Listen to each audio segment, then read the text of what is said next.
Hello, Jamie. Yeah, how's it going, Gibbling? You okay? Yeah, I'm good. Just getting myself some lunch. No, I've not spoken to Tom or Damien. No, not seen them either. They've not been up here. No, well, you know Damien. He's probably at Natural History Museum again. Yeah, well, Tom's probably sat in the garden, isn't he, looking at rocks, you know. Well, I know it's not like them to miss out on the Palantir, but you know they've done it before. I think maybe we should have a bit of a plan B. You know, could be the opportunity for us to finally give it a bash. What do you reckon? Yeah, I know. I mean, it's only a last resort. Yeah, I know that they do a really good job. Yeah, I know it's a lot to live up to. But you know, I think we should give it a crack. Well, only if they turn up. But like I say, I haven't heard anything. Yeah, listen, mate. I'll let you know if they get in touch, if I hear anything at all. But in the meantime, I think that we should just go ahead and give it a bash ourselves. What do you reckon? Okay. Well, I'll let you know tomorrow. Okay, Ghibli. Okay, pal. Speak to you later, buddy. Bye bye.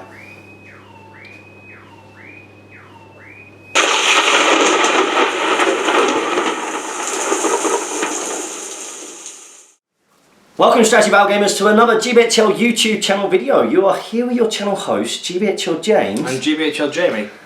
For episode 46 of the Palantir. I cannot believe this, Jamie. I know, it's a strange sensation. How did we manage to get ourselves onto this show? Me specifically, you've done this before. I've done this before. I've been trying for ages.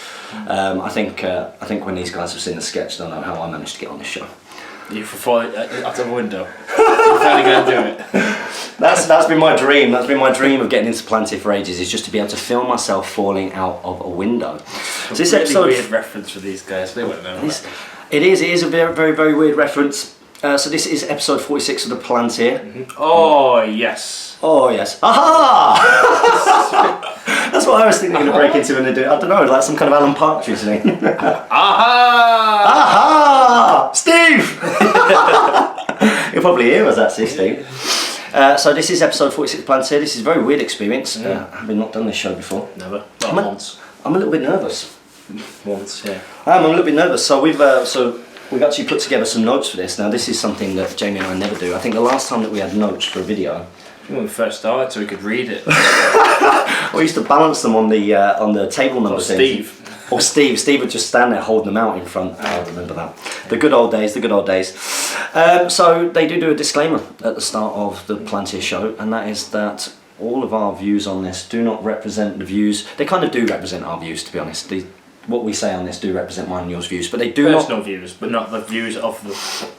Not the views of Tom and Damien for certain, and not the views of the Great British Hobbit League or any other organisation such as Legoland Discovery Centre Manchester. We really pulled that out of the bag just because of your T-shirt. What am I wearing? A bit of Lego, so that'll do. Well, you had to take your hoodie off before. Yes, yeah. Jamie works obviously for Steamforged during the week now, so, a lot of the time. So get that off. Yeah, you can't do that one. So they usually at this point go on to a little bit of a mug review. No, first it's the tea toast. Who had the tea toast last week? Tea toast last week, I believe, went to Warlord. Warlord. So cheers to you, Warlord. We met Warlord over in America. Yeah, we got some mugs off him. We did. Sorry that we're not using your mugs. Tea. Coffee. It is a little bit. No, we met him. He was setting up the big War of the Ring game, which was cool. Yeah. Over there. So yeah, he's a nice guy giving us those mugs. Do we know who he's passed it on to? I do. You do? Good. I do, and I believe that he has passed it on to Emma O'Byrne. Emma O'Byrne. Oh, Emma. Do we clink now, or is it? I think we clink now. Yeah. Let's muddle through this. So cheers. Cheers, Emma O'Byrne. Mm. Now, at least with this, even though she doesn't watch the Palantir, which I don't think she does, No. at least we know that she will almost definitely pass it on. Has she not had it already? I thought that she had. I thought you know, maybe it'd been. Maybe. Was it a bit of a joke that she got it before me or something Yeah. like that? Like, that was the joke. It was to avoid. Or did it go to someone else? Daisy. No, it went to Daisy. Did it go to Lily? It might have done. It might have done, mightn't it? So that's the tea toast, and this is where we do our little mug review. So these are mugs that you've not seen so far. Wait. No, it's not mug review section. No, that's trivia section. I'm sure he's done it in the past. Go for it. Well, I just did it. Mug review section. So this is the mug review. So although we are at Damien's house, as you can see there. I don't think they can see. Damien's It's just house. white. It's Damien's house. They could see that. They could see Do that. you reckon you can zoom in on it? I Yeah. think it's worthwhile. Let's have a little look. We are at Damien's house. Oh, God, wrong way. God. Just in case you weren't aware, we are at Damien's house. If you can see that, just so that you all don't completely freak out at the fact that that things are different with Jamie and I on the couch. So yeah, mug review. These are two mugs that you won't have seen before. Oh. Mr. and Mrs. Mr. and Mrs. Yeah. And rightly, the correct way around there. We know who wears the trousers in this relationship. Yeah, picked these up at Disney World during my honeymoon. Seemed one of those things that you kind of have to pick up, really. Especially in your honeymoon. Yeah, and they're a go-to mug in this house now because they hold a good amount of tea and coffee. Very nice. So normally at this point they go into and we do a little bit of a news. Yes. So what's been going on? So, it's tournament news. Return to Ravenstead at Mid-Sussex Wargamers as is over. Heard great things. Heard very good things. It is a good tournament down there. Yeah, and I saw GBHL Damien's tournament vlog, which was very good. Yeah, so I watched 30 minutes of it and then I had to go to bed. I got hypnotised after the first 17 minutes to watch the whole thing by the air freshener that was going like that across the middle. Like when they were in the car, it was like doop, doop, doop, doop. Is it a Yankee Candle? It's a Yankee Candle air freshener. Yeah, that's It's there. Yeah. Every time I close my eyes, that's what I see now. Just a Yankee Candle air freshener going We like should that. definitely get like a GBHL one just to get it stuck in people's head. And Damien O'Byrne came second, which you will have known because you congratulations, should have Damien. watched that. And the tournament was won by a brand new attendee to the league, David Brown. So congratulations. Congratulations, you. Do you have a ring on? You do have a ring on. You can do Damien's little tapping. Oh, is that what he does? Well, he claps, but he hits his ring against the. It is one of the little things you do find when you get married. You find yourself doing it all the time. Just little clinks against absolutely everything. Any other married people out there do that? So congratulations, David. Always good to see a new tournament winner. And then based on Damien's video for it, I have to say that the renovation work at the pub looks great. Oh, see, I didn't get that far. I've not seen the. It's a really good video, and it really shows off that tournament well. I think it's one of our favourites, isn't it? Going down to Ravenstead, yeah. It's a long way for us. They're running a Guild Ball tournament in August, in January. Are you going to go down? It's my mum's birthday, so it's a tough one to swing. That is tough. Yeah, I'm not sure you're going to get away with that, buddy. Other news for tournaments. Unfortunately, the Strider Cup has had to have been cancelled. That was the 4-man team event that was going to take place in Cardiff, but unfortunately due to low ticket purchases, they have had to cancel that. That's a shame. It's unfortunate. It's a greit name for a tournament, isn't it? Strider Cup. It was a great name. I wonder why, because they didn't have a huge attendance last time, but it's a fabulous facility.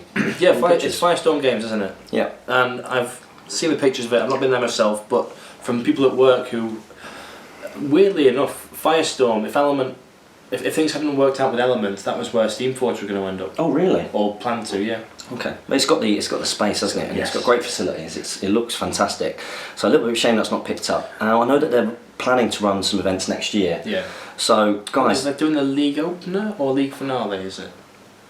No, it's not league opener because that's world champion. It must be the league finale. Yeah, I think they're going for the league. They're doing. Well, hopefully that picks up some interest for those guys because it does look like a fantastic setting for a tournament. So make sure you go and support that, guys, especially if you live down that kind of way in the southwest. The next event, this comes out on Friday, so will be on Sunday. So 2 days away. Short notice. Yeah, short notice. But is a non-GBHL league scoring event, but is 300 points, all good fun. I think it's like 7 games or something. It's a lot of games. I think so, yeah. It's 300 points, and it's called Get Dan to Africa. So, for those of you who probably don't know who Dan is, Dan is one of the 2 people who started up what is now the GBHL Facebook page, the Great British Hobbit League Facebook page, back when it was Hobbit SBG events and news. Mm-hmm. So probably without that grounding, there would never have been a league to have gone off. Like, that sort of brought us all in the UK together originally. Yeah. Great guy. And without that, I wouldn't have started the podcast, you wouldn't have come on board, and we wouldn't have all this. Was it from Tiny Acorns? Yeah.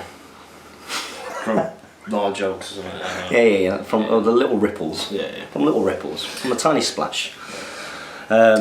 So yeah, that's a fundraising event to get Dan, because he's going and doing some travelling. He is, yes. Well, he wants to go and do some charity work, but he needs to raise, I think it's 1,200 or 1,800. I'm Okay. not sure of the numbers.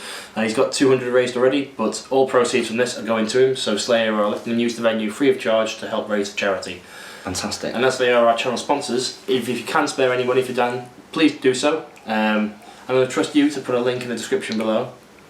I edit these things. Yeah. Yeah, I'll do my best. I've been better at it lately. Got more time. Cool. So yeah, if you can support him, that would be absolutely brilliant. Mm-hmm. And then next big one after that is going to be the Scouring of Stirling Show. It is indeed. And this is one of your favourites as well. They're all good. It's the venue for me. I love common ground games. Yeah, it's really good. This one's going to be 2 armies, so good and an evil. Is 800 points, and is on the 21st and 22nd of November. So 3 weeks away, 2 weeks away. I believe that he's already beaten his target. Yep. So they're beating the attendance from last year. Mm-hmm. They've got more than that. I think they've got 23, 24 people signed up.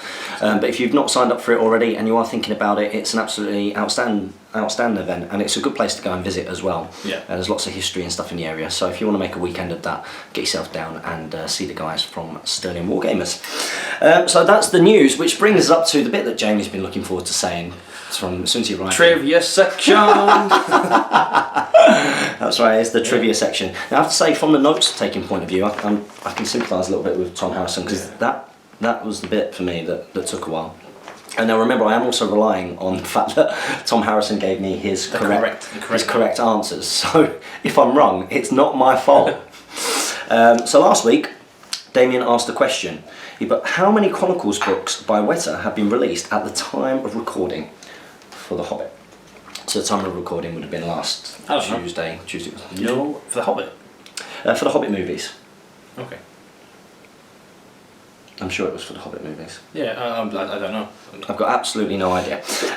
So there were quite a few who got it wrong, but there were also lots and lots who got it right. So some of the wrong answers. Dave Egan put 3. Acthon39 put 204,385,004,479. Nailed it. Acthon, you're wrong. J22 put 6. Billy Fitzmaurice. Billy Fitzmaurice. How old are you? 69. Wobchicker. Now, I'm not sure if this is an actual thing, but he put Graham's number. Have you heard of Graham's number before? No. He put a number so vastly large that if you tried to write it down, your head would collapse into a black hole as it cannot process such a vast amount of information. Must be like a scientific thing, maybe. Is that a real thing? We wouldn't know. I'll tell you who'd probably know. Tom Harrison. Yeah, Tom Harrison. Yeah, he'd like, chuckling away with his intelligence. Graham's. Yeah, go on, you research that. Yeah. David Whittaker put 6 as well, Dave McShura put 12, and Andreas the Norwegian Viking put 9,000. He was way out. Did get quite a few correct answers for this though. Mm-hmm. Shadow and Flame got it right. I'm guessing it's Flame who did that. Mark Bebe, Good Schmiegel, Resco Nesco, Scott Johnson, Kevin Demansky, Barry O'Neill, David Reed, Larry Miller. They all got it right, and the answer was 5. Oh, so someone got really close then, didn't they? J22 put 6, David Whittaker put 6. They got pretty close. So congratulations to those guys. It's just a really big number. A really big number. At least it's a thing. Yeah. This wasn't leading us down the garden path. Yeah. I wouldn't have known. So what do they get the chance to do? To go and buy themselves a Freddo. Yep, so you've won yourself the chance to go and buy the Freddo, guys. So next up was Tom's question. Yep, so where's this one? Tom's question is there. It says, how many scenarios are there in the Your Journey Begins Here book that comes with the Escape from Goblin Town set? Now, there were quite a lot of incorrect answers for this, and I think I know why. So, all these people said 6. Dave Egan, Larry Miller, David Reed, David Whittaker, Dave McShearer, Andreas Envy, the Norwegian Viking, and Shadow and Flame. And 3 people got this correct. Yeah, only 3 got it Only right. 3 got it correct. And one of them I'm quite glad got it correct, because he has recorded the series with me. I was going to say, I mean, I think the question was inspired because of the series. Yeah. Are we 3 videos in? We're 3 in now, yeah. 3 in now. We have, so congratulations to Barry O'Neill, Billy Fitzmaurice and Scott Johnson. You have earned yourself the chance to go and buy a Freddo. Well done, guys. The answer is 5. There are 5 in the book, but the 6th one, which I think all you were thought of, is in the limited edition box set. You get a laminated copy of a scenario for Radagast. Trixie Tom. Trixie Tom. Trixie Tom. Unbelievable behaviour. So, there are some people who got a double Freddo. Bonus time! Who've got a double Freddo. A double Freddo. Yeah. And there you go to Scott Johnson and Barry O'Neill. Well done to you guys for smashing last week's trivia section, which brings us to our own trivia section. Our own questions. So of course, you know, we only get one opportunity to do this. So we've picked some tough ones. You picked a really. I picked a really tough. To be fair, what you were asking before this one was I think tougher. I think I'll ask both. Oh, I'll ask both. Yeah, why not? Bonus. We only get to do it Go once. buy a caramel Freddo if you get mine. Go on. I'll buy you a caramel Freddo. Go onto Google and buy yourself a box of Freddos. Yeah. There you go. If you get these right. So of course, if it's my opportunity to get involved in the Palantir, it's got to be to do with horses and Rohan and stuff. Okay, so the topic of the question is famous horses of Rohan. Okay, so you guys ready? It is, what are the names of the 2 horses gifted to the 3 hunters by Aemma after their riders fell in battle versus the Uruk-hai and the Orcs? So you all know the scene. This is when the riders come and surround the 3 hunters and Aragorn says, "What news of the mark?" What are the names of the 2 horses that Aemma gifts to the 3 hunters? So see if you can give that a go. I wonder if any of these guys will get it. Remember, no point going and researching it because it's not a research exercise. I'm pretty sure, you know, I watched the Palantir and I'm pretty sure with some of the questions, some people who answer it must be just like, yeah, I'm just going to go and check. I'm going to Google it. What's the point? Yeah. What do you gain? So there is a bonus part of this as well, which I think is a little bit easier than the main one. So it's bonus points if you can name Theoden's horse, Aemma's horse, and Éowyn's horses during the War of the Ring. And remember, Éowyn's horse is the one that she rides when she goes in as Dernhelm, is that right? During the Battle of the Pelennor. So what is the name of their horses? And of course, if you get that right, you get the chance to win yourself bonus Freddo. So here comes the really tricky one. Really tricky question. So no searching for this one because that defeats the point of this. And if you get it, congratulations. Yeah, don't just buy yourself a Freddo. Buy yourself like a caramel Freddo. Chocolate. I've seen this. A caramel Freddo is a Taz, isn't it? No, there is no Taz anymore. Taz doesn't exist anymore? No, it's caramel Freddo. Unbelievable. So, my question is, what is the name of the raven that speaks to Thorin, letting him know that he should trust Bard? That's right. What is the name of the... What's the name of the raven? If any of these guys get this... Yeah. My second question, or second part to that, is who is Karg? That's C-A-R-C. Who is Karg? C-A-R-C. Now, when you initially proposed that as a question and you put it to me, like, no one will ever. It's not Silmarillion or anything. It's all in the Hobbit. It's all in the Hobbit, and it's who is Karg? C-A-R-C. So good luck with that, guys. Yeah, good luck. Good luck. I'm not too sure how you'll get on with that. So that's our trivia section for this week. Trivia section. I know, we want to say that as many times as we can before we have to move on, because it might never happen again. So last week they were talking about a few things. Yep. They were talking mainly about, or a bit of a review about Tabletop Magazine. See, they had Magazine 2. Now I didn't get Magazine 2, it's gone from the shops, but I have Magazine 1 okay. at home. And so I spoke to Damien and we're going to try and swap them over. Oh, that's a good idea. That's a good idea. Get a bit of a review on that one and stuff, and gives you a chance to read it, I suppose. But they also talked, and this was probably what was most talked about in the comments, they also talked about scenes that people would like to see added to the movies, and there was a couple of popular ones. So Dave Egan wanted to see Imrahil and the Knights of Dol Amroth at the Defence of Minas Tirith. Yeah, that would be cool. And have the Grey Company and other fiefdoms troop arrive with Aragorn and Pelennor Fields instead of the army of the dead. That's something that I definitely agree with. That would have been cool to see. Yeah, I'm not a huge fan of the army of the dead just coming off the ships and auto-winning. Well, yeah, but I can also understand that it's another main character that you're suddenly throwing in, and it's another army that needs to be explained, and so the army of the dead, you've spent all that time previously, so it does make sense as to why he did it and why he made the changes. I can see why they do it, although there is a little bit of regret there. That film, from a filmmaker point of view. Yeah, definitely. But a couple of people agree with that as a scene that they'd like to see. Patrick Buermeyer also agreed with that. He said he'd love to see the Grey Company and Halbrand in particular. Remember, some of Halbrand's role is really taken up by Haldir in Two Towers, and also by Elrond when he comes down, and he put, instead of the CGI ghost coming over and ruining everything, which was one of my sort of down points. And Patrick also put for the Hobbit, Bard getting crowned King of Dale would be a good one. That would have been nice. Dane and Bard settling the treasure dispute. He also put a scene between Dane and Bilbo. Bilbo giving Thranduil the necklace. Bilbo and Gandalf dig up the treasure buried in a troll cave. Balin, maybe even both visit Bilbo with Gandalf. I think there's quite a few suggestions for bringing Balin back in, or seeing some scenes with Balin and Bilbo. Yeah, sort of setting everything up for the Moria. The Moria stuff. Also some suggestions here were Beorn being tortured in Dol Guldur. See, these scenes must have been filmed. What's really annoying is that some people out there have seen these. Yeah. Like, scenes that they've cut from the films. Yeah. It's like, oh, we want to see them. We care more. They also wanted to see scenes expanding on the potential Sauron-Smaug alliance.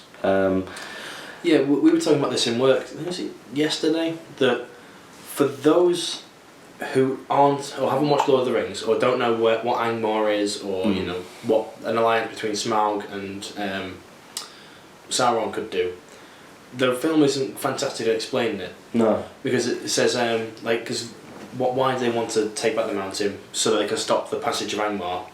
Alright, but to someone who doesn't know what Angmar is, that means nothing. Yeah. You're like, what's an Angmar? Yeah. Like, they try to, don't they? They try to with like the crypts and everything, and it's all about the Witch King. He's the Witch King of Angmar, but it's like, but still, it's. I know what you mean. It's not fantastically expanded upon. You are assuming your audience have watched Lord of the Rings, and so know why you need to stop. Why you need to stop that from happening. Yeah. And apparently, Damien had an idea in last week's episode about Gandalf, like maybe having a vision of Smaug leading orc armies or together with Sauron, and actually sort of physically seeing that potential danger there. And we also got congratulated on having 4,000 subscribers at that point. Fantastic, yes, thank you all for subscribing. Yeah, thanks for supporting us, guys. Larry Miller put an interesting one here. Yeah. He put The Adventures of Alfred. Oh, be good to see. I wouldn't be too much of a fan of that, I don't think. Another vote here for Balin visiting Bilbo. Yep. Especially with the old Bilbo. That'd be quite cool.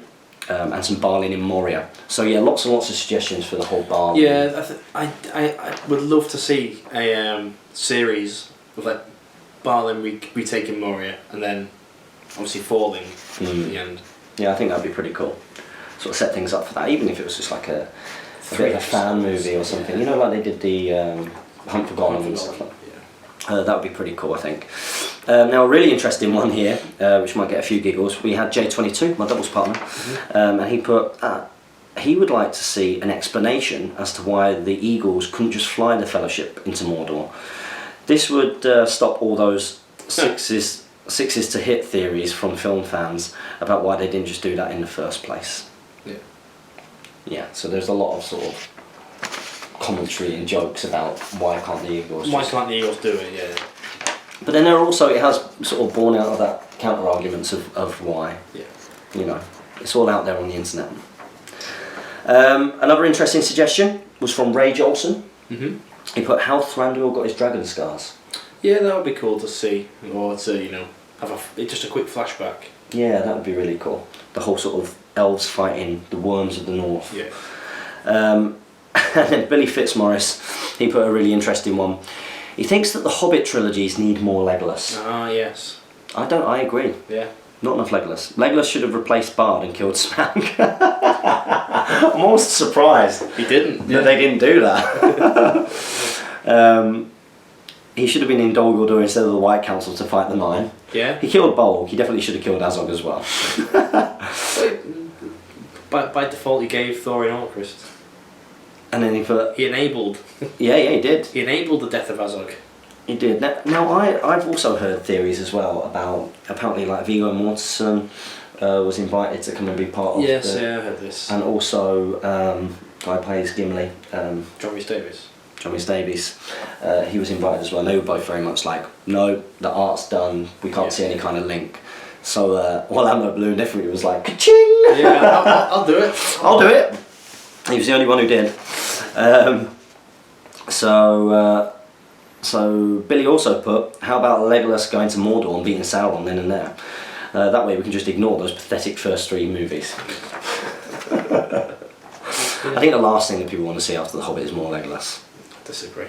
You disagree? He's more like, he's like fight 8, 4 attacks. Yeah.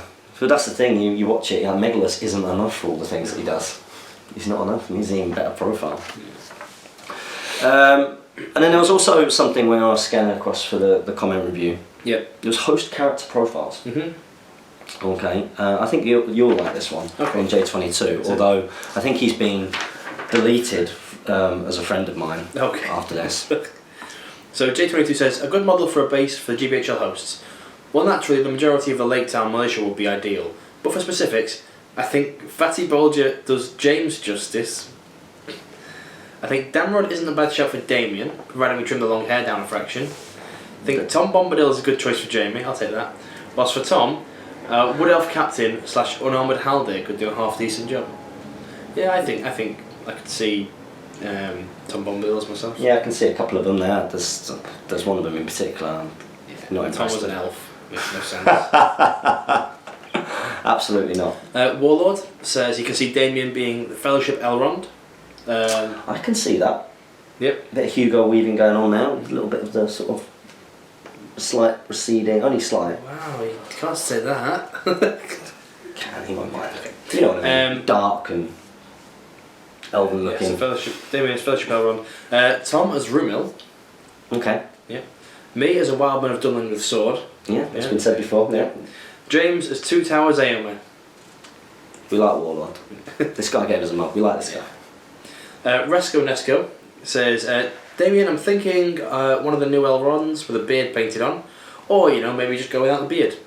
I thought the beard suited him. The beard's good. I thought it really Hides the suited him. chins. Yeah. Hides a multitude of chins. Yeah. I didn't get this. A multitude of chins. You don't get it? No. Pun.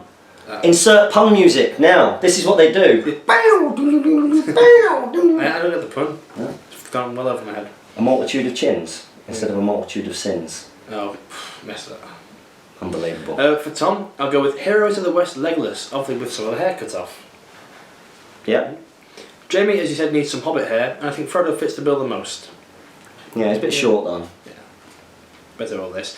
Lastly, James has me stumped the most, so I'll say Halbrand without banner. Yeah, I can see that. That's cool. We'll go for that. Yep. And there was one comment that we heard. Was that a firework? Yeah, it's a firework. One last comment. Which do you want to? Yeah. Which So. brings us on to sort of the main topic. Yeah. So of course, with this being our opportunity to host Palantir, we have to talk about something. Yeah. that was going to sort of really get everybody involved in the conversation. Mainly me and Jamie, to be honest. Yeah. We had a couple of suggestions for topics. I was thinking maybe doing something along the lines of talking about how you pick an army for a tournament. Well, I'm sure when we realise this is far too small a topic, we can go on to that. Yeah, we'll keep that as a reserve one. Yeah. Considering, mind you, we've managed to get half an hour. This is how they do it. Yeah. Now it's half an hour talking about something else. Half an hour, right? Okay, we'll do our best. It'll be fine. So yeah, this comment does put the perfect segue really to the topic that we agreed on in the end. And the comment was from David Smith, and it was about Age of Sigmar.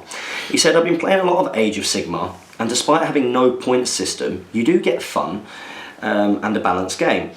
And as balanced a game as you do with a point system. After all, how many tournaments do you go to where you and your opponent says, I have no chance of beating that, or I've got this in the bag, and it is true. Every game you go into, you weigh up your chances of success, but in AOS you do the same and then throw down another unit to balance it up. So this is all about Age of Sigmar not having a point system. I think no point systems can work. There's obviously Guild Ball's a perfect example. But obviously Guild Ball's so small that you can balance things easily at the moment. And the fact that there is some kind of army building limitation. So with Guild Ball, you have to bring a captain. Yeah. You have to bring a mascot. And then you've got 4 players to choose from. And 4 players to choose from. Yeah. Which have to be from the guild unless they're from the union. Yeah. So there is a mechanic there. Yeah. Whereas, what you say there is, at the end, yes, it is true that you could throw down some more units to even it back up, but your opponent could do the same. Like, if that's what you're doing, then we go, oh, it's not balanced. If that person was so inclined, they could go, that's not in my favour anymore, I'll put my extra units out as well. Yeah. And I think that this is where people who maybe played Warhammer in the past, or play any game, like even play The Hobbit, you know, strategy battle game with list building, or any war game where you've got to sort of build up and try and build up a competitive list with points and there are army building rules. I think we'll all find it pretty tough to get your head around. Yeah. The idea that you effectively go into a game and it's a social contract. Yeah, I think it's. I think having a game without them, or some form of army building, it's not a game as such. It's just, if it is a game, but it's more like, let's push our models around, but let's just, you know, use the stuff I've painted. Yeah. And we'll roll some dice. But then again, let's say for example you and I were going to play Age of Sigmar. If you and I were going to play a game of Age of Sigmar, and you had your Warhammer troops and I had my Warhammer troops, because you would want to make a game of it, you would come and say, look, I've got this and I want to use this. Yeah. And then I would say, okay, well I've got this, I want to use this. Maybe that's a bit powerful, this, so maybe if I bring that as well. Yeah. So in terms of 2 people getting together and playing it, we make it a game because of the social contract between the 2 people. However, you lose the ability to do pick up and play. What do you mean? Like, as in, you couldn't go down to the club, you'd have to take a lot down to your local club to be able to get a good game in. Like, if you turned up, you know, you let's say in Warhammer Fantasy you really enjoyed 500 point small battles, and you turned up with that, and then the opponent starts putting down a lot, you can go, well, there's no game for me here. But I think that's where what they're going for is that, like you say that, and it's because we're all from that mentality. Yeah. I think it's really interesting because, you know, you see these things discussed on the internet all the time, and it's you can still do the pick up and play because that person who turns up. So let's say you've got the kid who literally, you know, has got the start set, but then you've got the Warhammer gamer who's got loads and loads of armies, and they arrange to meet for a game, you know. But they're arranging. That's oh right, you mean so just going down? Just go down to club. So, but if you just go down to the club, and let's say those 2 people are the only 2 people who are free to play each other, then of course one of them's going to say, look, I've got all of this stuff, and one of them's going to say, I've only got this stuff, and go, right, okay, well that's not going to be much of a game. So they enter into a social contract. But you're assuming both want the same things at the game. And that's the only way that they're going to get a game. It's true, but with a points value, you are both limited to that. You can't go above and beyond. You can't go, oh, I'm going to cheat and bring an extra 400 points. I know that, but that's there's no cheating, but you're not all there for the same reasons, are you? Because there are players who want to win, there are players who want to tell a story, there are players who just want to kill some time. Yeah. You're not all there for the same reasons. At least playing to a points value, you're all playing the same field. Yeah, and I agree with that. I agree with that, but I'm also gonna. I think that's clearly it's clearly what Games Workshop want is that. I think Games Workshop, it seems like, you know, they do advertise themselves as a model producing company, don't they? It's a perfect segue into what the main topic is, the future of our game. I think it's the way to do it. Yeah, and the whole comment is because Age of Sigmar, with the introduction of Age of Sigmar into the shops, we've seen some big changes. Has come out of the shops. So this is what the topic of the show is going to be sort of the future of our game and how Games Workshop are steering themselves. Yeah. From a Hobbit player's perspective. Yeah, from our point of view. Yeah. From our point of view. So yeah, Age of Sigmar was released, and I had a few comments in Speak Friend Question, which I have seen, because I think when Jay and Mark Furness and the three of us were there, I think we very much answered the question that all of that it had gone from all the shops. Now apparently, according to some of the comments, it's actually down to the manager. It's manager's decision, yeah. The manager has the decision of whether the Hobbit does well enough for them in store. To give it shelf space or not. Exactly. So the thing that could be the real nail in the coffin for a lot is the release of 30k, the Horus Heresy. So for those of you who don't know and have lived under a rock, Horus Heresy is being released. This is essentially 30k, so 40k, but before 40k, and this is a very Space Marine orientated game essentially. It's where all the chapters of the Space Marines take sort of they fracture and have a civil war essentially. Yes. So you can imagine this is going to be a very popular system. And Space Marines are by far the most highest selling, and if they Games Workshop start bringing out 30k, which has grown in popularity anyway, like there's a lot of Forge Worlds. It certainly is, yeah. You can imagine what's going to be primary retail estate in your one-man stores, in your main stores, shelf space. Yeah. That's going to go to something that's going to sell like 30k, a brand new game, Age of Sigmar, Warhammer 40,000, or The Hobbit. Yeah. And The Hobbit and Lord of the Rings is definitely, I think, going to get pushed to the side. Yeah, and I think from a store manager's point of view, unless you're at a store, and there are stores out there that can, there are stores out there that do have a good Lord of the Rings and Hobbit basis, and it does depend store to store. And I'm guessing the stores that do have a good following will keep bits of the Hobbit. It makes sense because they can sell it. So for example, Steve Quo of Tabletop Wargaming, Top Table Wargaming. Yeah. He said that in Altrincham, for example, because there are a few Hobbit players there, that they've kept some on the shelves. Yeah. But the question will be, is with the new releases, are they going to be so popular that, and because they need the shelf space, what's going to be the sort of the balance? What's going to go? And I think the Hobbit will be the thing that goes. Yeah. Because I am on the training this month, because I knew we were doing this. I was reading through the... I've been organised. Yeah. I was reading through the annual statements from Games Workshop. Yeah. So 2013, 2014, obviously it's not been this year, so they've not released this year's. In 2013, I've got the quote, I believe, here. Is it to do with the percentage of sales that were Hobbit? It's not a percentage of sales, no. Because I have heard things like it's less than 1% of their... Okay, so it's to do with their business model. We are vertically integrated, so they, produce, pack, send to the stores. They don't rely on anyone else to build their models. We design, manufacture, and distribute ourselves. We have our own stores and web store with a sole and rapidly declining exception of products from Tolkien's books. We use our own imaginary worlds. So that was 2013. Yeah.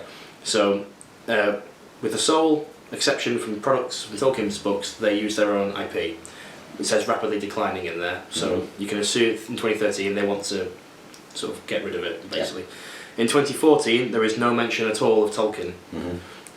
They say that the second element is that we make our fantasy miniatures based on our imaginary worlds. Yeah. So Tolkien's not even been mentioned in that one. Yeah. And looking at the license, in 2011 they extended it for 6 years, which covers The Hobbit. Yeah. But there's been no extension since that I can find. And that's actually in there? You've actually found a reference to that? Ah, see, that's really interesting because you always see rules. Oh yeah, they've extended it. And now I've got from Fight 212 that they have extended it. Google searches on Games Workshop's page and other pages, Warner's New Line, there's no other mention anywhere of Games Workshop extending the license. Okay. So in 2011 they extended it for 6 years, so we'll end in 2017. And rumours with that were that once the license runs out, they have to destroy their models, right? Because they can't hold on to the IP, destroy the casters, and obviously they can't sell anything else. Yeah. So it looks likely that in 2017 that stuff might happen. Wow. Mm. Wow, so I didn't know, because you hear some You hear so many rumours, they've extended it, it finishes at the end of 2016, it finishes it's going to be over in January. Yeah. You know, I've heard that recently, somebody saying it's going to be gone in January 2016. No, obviously, this is just what I've been able to find with Google searches on my phone on the train into work, so it's by all no means gospel. But these are the things that I've found that Games Workshop have released, or the New Line have released. So it does seem likely that coming soon, Games Workshop will stop selling models for Hobbit. It's what we've all expected for obviously quite some time, when it became clear that although The Hobbit created a little bit of a bubble, and we did see some sales increases and and the like, it clearly wasn't enough. And it was still such a small part of their revenue stream, as it were, and their profits and turnovers. Such a small part was being contributed by The Hobbit. And I think that initially there was sort of the support for it, maybe not the same kind of scale of Lord of the Rings, but there was support. So plastic miniatures is the perfect example. In Unexpected Journey we had plastic knights, plastic rangers. Men of Dale were a really odd decision, I think, to make in plastic, but they did them anyway. Was that it? We had Grimhammers, we had Warriors of Erebor, Plastic Eagles. Yeah. We had the Rivendell Knights, which I think you said. We had Legolas and Tauriel. Yeah. Plastic clamp. I think that they might have originally, when it was supposed to be 2 movies, meant to have been part of a starter set or something. Yeah. Yeah, some kind of starter set that involved that. And I think a big part of, I think it cost them a huge amount of money, because if you just look at the starter set itself. Yeah. Limited edition. Radagast. It's not limited. Like Element Games still have about 8 copies on the shelves. Yeah. And it's just not. So you can only assume that there are absolutely thousands, if maybe more, but absolutely thousands of unsold limited edition Escape from Goblin Town. So if you think about the output, how much that will cost. Yeah. If you're not shifting them off the shelves, that's quite a lot. Yeah. I can imagine it being quite frustrating for them as well when they. When with all the changes, I think the split from 2 to 3. Obviously, we had Bolg change from Bolg changing to your main bad guys. General. Yeah. Yasneg isn't a part of the film anymore, really. Yeah.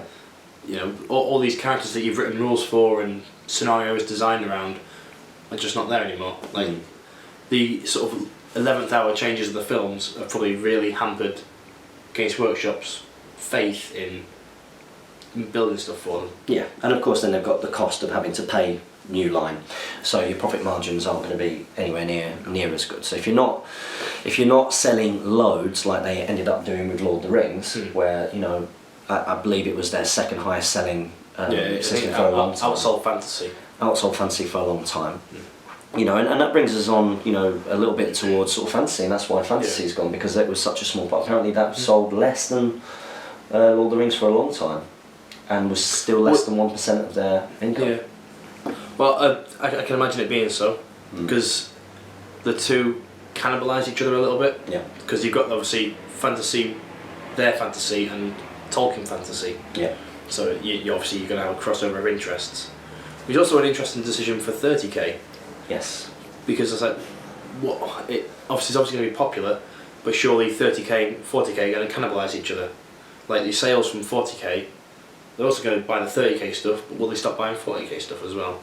It's an interesting time to watch Games Workshop. It is an interesting time. And it's very interesting when when we see posts come up about the business decisions that are being made, and links through to what the CEO said and what the shareholders meeting what the statements were that came out of that.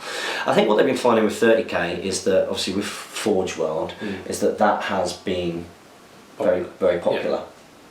And I think it makes sense in the same kind of way as you can see why with Age of Sigmar there are now a lot of crossovers. Yeah. If you've created a system which is hugely profitable and outsells everything else that you do by a long way, like you said, Space Marines sell like crazy, then you have to look at that and go, okay, this is a successful product. Our business is. Yeah. This is a successful product. How can we take that success and make money for us in other areas?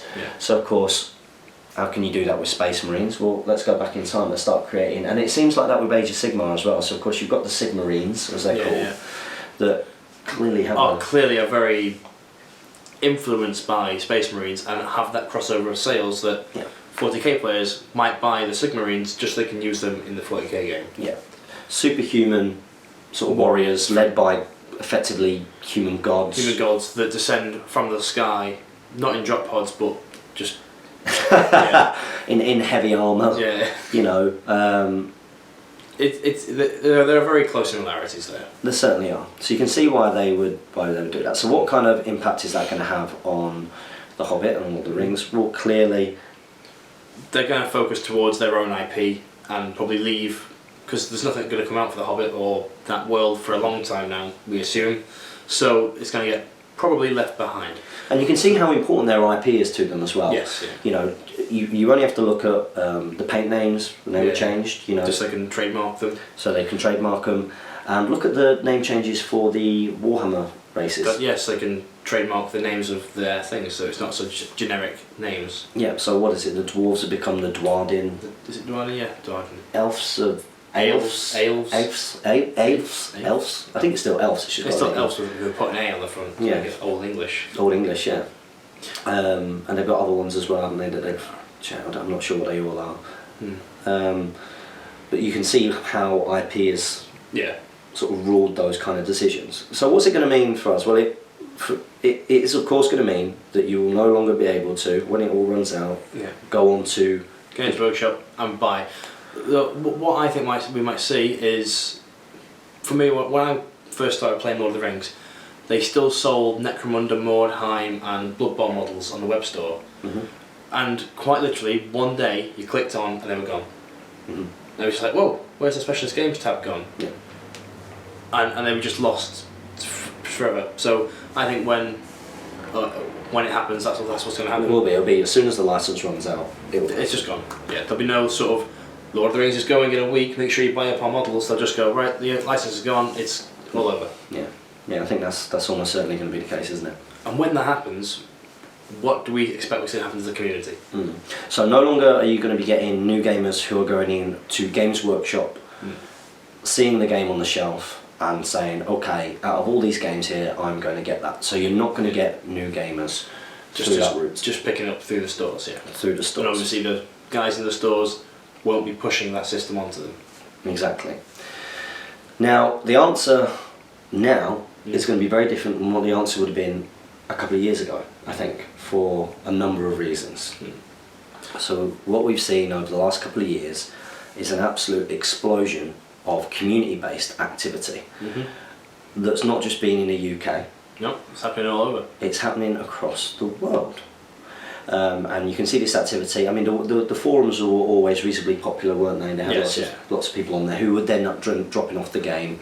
And that's like the One Ring, the Last Alliance.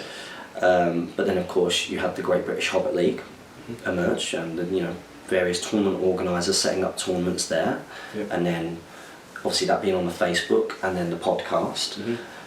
The podcast, one of the most common things that we hear, and by no means taking all the credit, but one of the most common things that we hear is, oh hey, saw your videos and I've got back into the game. Yeah, or this looks like a really cool game, how do I get into it? I really like Lord of the Rings, I want to start the game. And it's such a common thing. No, it's really interesting when you go onto forums that aren't Lord of the Rings based. Like if you go onto Beasts of War, when they comment about Lord of the Rings, Breath of the Lost Souls, which is not, I don't think, a great website, to be honest. It seems to have a lot of anti-Lord of the Rings people on there. But you read the comments there, it's like, that game's dead, Games Workshop should have dropped it ages ago, there's nobody even plays this game anymore, why are you showing this, etc, etc. I think it's one of those things where gamers are out there, everybody's got some Lord of the Rings at home. I was speaking to people at work and they say, oh, I've got some Lord of the Rings at home, I really enjoyed it, but no one played it near where I was. But everybody seems to have it, but no one seems to play it. Yes. Which is a really odd sort of time. And not just war games, because like you say, you can speak to war and go, oh yeah, I've got, when I went to Altrincham Wargaming Club to film the Kings of War battle report, there were a bunch of people there who don't play The Hobbit, but when they came over and had a little look and go, oh, you played, I've got some Lord of the Rings, I've got a Rohan army, I've got this, and they just haven't played for years because they didn't think that people still played it. Yeah. But what you've got with the Lord of the Rings and The Hobbit is you've got a lot of people who loved fantasy. Yeah. And one of the entry points for fantasy was reading The Hobbit when they were a kid, or reading Lord of the Rings, or seeing the movies. And there's a whole generation of people who, you know, might not have even been into the books, but watched those movies growing up. Yeah. Look at Neil, who works with me.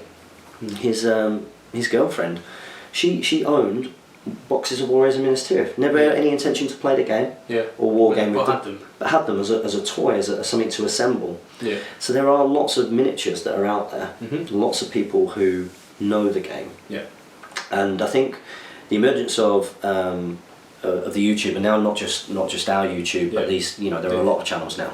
Lots of people doing different things for the hobby, and I think massively the sort of Facebook has helped a lot as well. Oh, the Facebook's been huge. Like having a group where you can talk in private and not have it be public on your Facebook, but in private about your hobby. Something that you see every day without having to log into, because people just use Facebook. It's just there. It's not. People don't see it because it's a private group, and you get instant response, which you don't get from. Which you don't get from forums, which we've spoke about I think in the past, where you used to go on a forum, you type a message, you'd have to wait sort of a day, maybe 2 days, to get a reply, and you'd be constantly. Or worse, you didn't get a reply. You didn't get a reply. Remember that time when I posted something to you, and you know, about people playing in Manchester before we get on there, and you just didn't reply to me. Well, you're weirdo on the internet. but that's exactly. It's like, Facebook gives a face. Facebook, you and YouTube. Gives a face to people. It gives you a face, and you can click on their profile. You know, you can see if they're weird or if they're normal. Whereas when you're on the internet, well, you know, you click on someone's profile and you go, they're weird. Not meeting them. But on the internet, it's might feel. But on the internet, it's just a username. Yeah. And you know, as you're like, well, I don't really know you. We've not spoken on the forums. We've not got a rapport of any kind. Yeah. What's it going to be like? What's it going to be like? People? Meeting up with someone I've never met before. You know, you could be 60 and it'd be a really weird experience for both. And I think that was one of the reasons why, like, on the the forums still had a level back. Like, the One Ring is a phenomenal place. Yeah. Like, I absolutely love it. I hope it's all fixed now. I think it's getting there. It's still not back yet though. The One Ring is an absolutely phenomenal place, but I think you've touched on a point there, that even though there was activity on there, and there was things like Population Finder and a way of organising to meet for games, I think you've got to be of a certain age to sort of be able to take that step to go and meet some faceless internet name that you can only see from. And I think YouTube certainly, because people feel like they know you through videos. They can interact. And they can interact, they can talk, and then Facebook as well. I think that you're more likely to make that step, especially if, you know, parents can see that there is a face and character behind the people that they're going to go and meet. Yeah. So those two things, Facebook and YouTube, not just this channel, but all of the channels by other TOs or other people from around the world for whatever reasons, are a really good way of getting those younger people to be allowed to come in and try the game. Yeah. As well as people taking the step who maybe thought that there weren't players in their areas to actually go out and meet people, go to a tournament. Again, tournaments have been a big way of getting a community together. Yeah, massively. And when Games Workshop drop The Hobbit, tournaments will need to continue the game's life, I reckon. Yeah, massively so. Like, you'll need them, and you'll need to promote them to local players. You know, if you've got that friend who plays war games but has some other, say, why don't you come on down to the tournaments and meet everyone? Yeah. Like, don't come to win yet, come meet everyone, see what a good time it is, and then stay in the game. Yeah, because that's a big fear for people is, like, just even the name tournament. Yeah, it smells of competitiveness, doesn't it? Of course it does, and of course there are competitive tournaments or tournaments where you will play against people who are competitive. Yeah. But actually, in the big scheme of things, it's a relatively small handful of people. Yes. What we tend to see lots and lots of new people come into these events, and lots of people who simply just want to have the opportunity to play with the toys that they've invested time into, and meet other people who have the same kind of interest or that one connecting factor. And that's why we've seen the social side of tournaments just be absolutely huge. I think that has been a massive part of building a community, is the social side of events. Like, you know, going to Mansfield and it's going to the 281 and everyone's staying there and having a drink afterwards. It's going to Amici's at Stockport and going for the meals. It's you know, having a drink and a meal in a pub at East Grinstead or all these other things that you do. You said toys, which I want to come on to. Yeah. Is obviously Games Workshop will now stop producing toys. So eventually we're going to have to start allowing proxies when they can't get models anymore, the official models. And where do you reckon people are going to get these models from? Do you reckon another company will pick it up, or? I think, based on even just the current trend, you know, so of course it's it could be a topic in itself, couldn't it, talking about unreleased miniatures, because they've come up quite a lot. But not just unreleased miniatures. Let's look at Shadow and Flame, channel sponsors. Absolutely hugely talented guy. You know, I think it's a point that you've made in the past about his, like, for example, his tree giants. Yeah. Because they feel Lord, they feel top, they fit in with the aesthetic. I don't think anybody would. I don't think I would even ask. Like, it would go over my head to ask to use those. They're not an official. Not an official model. Not an official model, you know. So it's interesting where do these prejudices come from? Is it, you know? I think that you'll see people like that doing it more. I'm not sure whether we'll see other companies.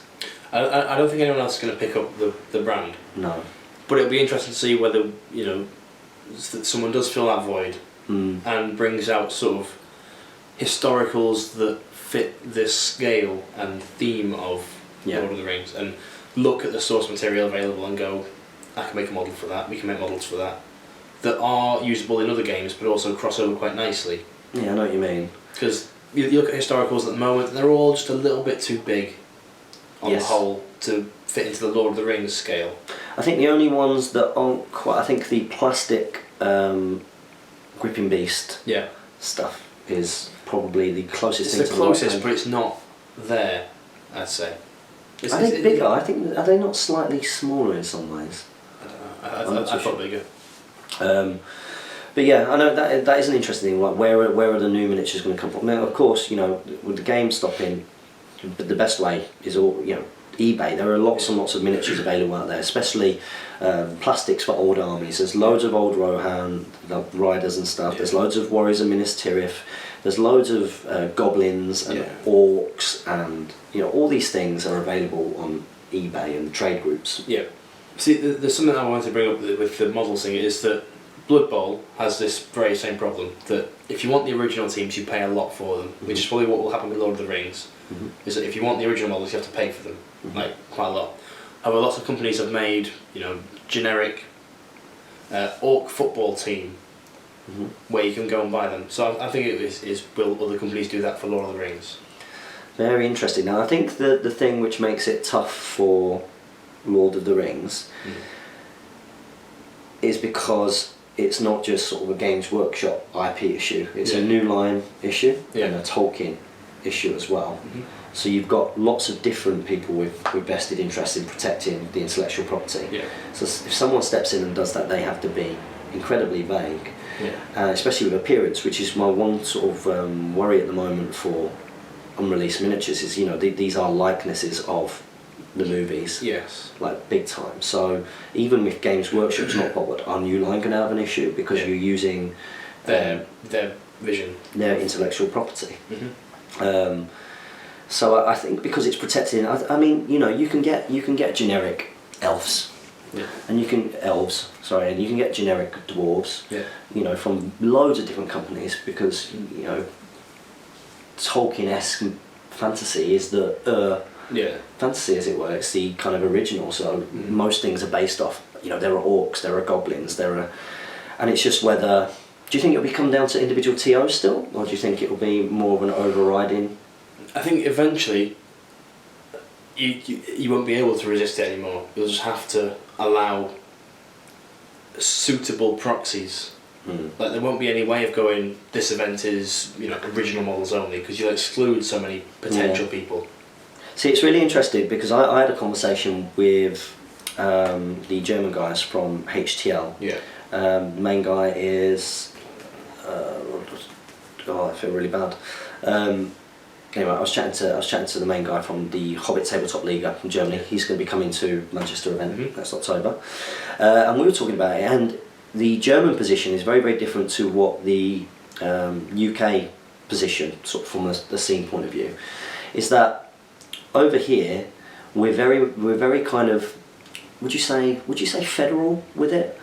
We're quite kind of like, it comes down to the TO, so Yeah. there's no kind, it's not centralised. Yeah. It's okay, you know, all of the different events choose to agree to the community FAQ, because it makes their lives easier. There's no, you know, there's no. It's not like somebody turns around and says, no, this is the way it's going to be. It's very democratic. Yeah. That document goes out there and people choose to sign up to it, you know, for the Great British Hobby League. But there's no one nothing stopping anybody from running a tournament and not using that. If they state that we're not going to use this, we're going to use this instead. Yeah. And it's very much, a lot of the decisions or a lot of the things that come up are, it's going to come down to the TO's discretion. TO on the day. Yeah, the TO on the day. Oh, can I use this model? It will come down to TO on the day. Now the German position is very, very different. They're looking at being more centralised, where all the tournaments look to a central body organisation who tell them what to do. And so you can see already, you know, two very separate things, because the conversation was actually, will there eventually, when it's all goes unsupported, will there be a world sort of central unofficial Hobbit strategy game government body? And I said that would be incredibly difficult to do, because even with those two examples, you know, it's the same reason why all the problems with the EU. Similar kind of issues there. Yeah, you know. but it's true, and I think you'll get a lot of fan supplements will be able to be released, and people will make things for the benefit of the game. Like SBG might still be released, and they'll release profiles in there, and you can use them at their fun events. Yeah. But I don't see there being sort of like essentially what Nuffle is for Blood Bowl. Right. Because Blood Bowl's the one thing we can potentially compare ourselves to. Yeah. They are a game that was created by Games Workshop, was dropped, but has continued to live on through the community. Yeah. So Nuffle are the sort of the independent body that decide that they create the living rule book, and if something's gone wrong in the game or they want to release new stuff, they'll go through the living rule book. Oh wow! So then it does come down to releasing new stuff. Yeah. And whether it's very interesting. It's unknown territory for Lord of the Rings. It's arguably easier for Blood Bowl. Not that it's easier, but you have a team you can play. It's obvious that an orc footballer is an orc footballer. Yeah. It's not as diverse as Lord of the Rings, which is where the trouble will come in down the line. Yeah. With there not being an official model anymore for it. Obviously, if you've got the official models, it's easy. It's what it was. Or when someone comes with the third-party companies, is when the game, as it is, can get quite tricky, because you go, right, so that's your Morannon orc. Okay. What's he? He's an orc with spear. Okay. And it can be. Then you go play some of the next person, and he's got a different company's orcs. And I can see what you mean. And you go, so what is that orc? And you go, that's my Morannon orc. It's like, oh, that's exactly the guy in the last game is using them as his spear orcs. So then you look at that as an issue, and you say, right, okay, well, your way around that, would have to be something more centralised, where there is effectively a definition for what constitutes an orc, what constitutes a Morannon orc, what does a model have to look like aesthetically. Yeah, or you say, like Morannon orcs may be these companies' orcs, orc trackers may be these companies' orcs, and you end up going down that sort of path if you want to. But then you're shoehorning people into another company. Yeah. To play, but then at least you're all playing on the same field. At least you're playing on the same field, and you could shoehorn them into another company, or it could be that there are a list of definitions. It's like who does that? Who goes? Who goes through that? And then how is that agreed? Who finds a company? Who chooses the company to be the? Well, you wouldn't necessarily need to choose the company, because you could you could turn around, for example, and say, right, okay, so a warrior of Rohan. Yeah. Okay, this is the definition of. And it doesn't have to be too specific, but this is a definition of what constitutes a warrior of Rohan. Yeah. And you say things like, early Middle Ages, Dark Age, Northern European looking, Viking, Anglo-Saxon, that kind of thing. And you put that down, and equipment as well. Must have this, must have this to say this, must have this. I think a series of definitions. WYSIWYG will become a lot more important. Yes. Saying that this is a warrior with throwing spear. Yes. So it's easily identifiable. You know, right? That is a warrior with throwing spear. It's not a outrider because they can't have throwing spears. That kind of stuff. And that's a very interesting part, you know, about the future of the game. I mean, in terms of, is there a future for this game, which is a different question? Yeah. Yes. Yes, there is. A huge future. I mean, we've just had the largest independent tournament ever. The league as a whole has had nearly 200 different people this year, which is phenomenal. Phenomenal. Next year, for certain, there'll be tournaments with over 100 people. There's a lot of activity going on now in Germany, in Canada, in Holland, in all these different places. You know, don't be offended if I'm not mentioned you. America, still a big one there. Yeah, the USA. You know, Denmark. Yeah. There's guys in Sweden. It's across the world. There's a mobilisation of people realising that, you know what, if we make these tournaments, if we create leagues, if we follow a certain kind of formula, then we can get people to play the game. So there is a future. What that future will look like is a little bit more uncertain. Yeah. It will definitely involve proxies. Yes, it will do. But whether there will be... In the future there will be proxies. In the future there will be proxies. Yeah, we'll have to film a new Speak Friendly Question FAQ. We'll have to film loads of new ones. Loads of new answers. Because our answers will have to change. That is acceptable, yes. So sadly, Games Workshop, won't be supporting the game. It looks that way. Very likely. Do you think there'll be one more release, or do you think it's done? I think it's done. I think it's done. But that's a good question to finish on. Comment below for James and Damien, for Damien and Tom, whether you think there will be one last release. Yeah, we'll do it one last time. One last time. It's a good way to finish, I think. So I hope you've enjoyed something different. Jamie and I stepping in to do the Palantir. We gave it our very best shot. Actually. Yeah, I think we did alright. It's about an hour and 10, is it? Hour and 5. An hour and 5. Another 5 minutes for the sketch. So yes, you do it. Yeah, I'll just do that in my spare time this week. I'll find a way. So yeah, we hope you enjoyed doing that different, and make sure that you that Emma passes on the tea toast. Very, very important. And make sure that you leave some interesting comments, and yeah, we want to hear that. Don't forget your trivia section, questions and answers. You're fiendish. Now, I wonder that'll be interesting. We'll almost have to do a live answering, I think, for Tom and Damien. I think that'll be really good. So when they're filming it, we'll say when you're filming it, you have to text us for the answer to see if they can get the answer without research. Yeah. Sound good? God, I need to remember the name. I think I'll keep hold of these bits of paper. I'll keep all these bits of paper. And so, guys, don't forget to comment, like, share, and subscribe. Pledge to me on Patreon. Make sure that you like our Facebook page and you follow us on Twitter. Support your hobby. And happy strategy battle gaming.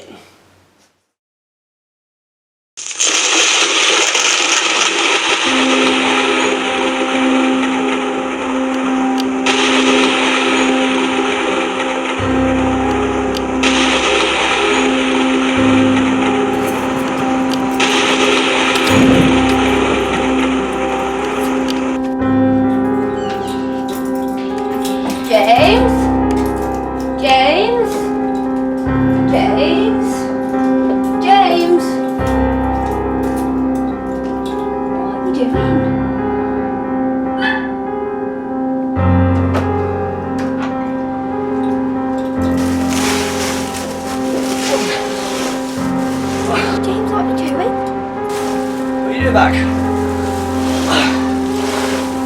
Just doing a bit of gardening. Gardening? What gardening? Just potatoes, babe. Oil them, mash them,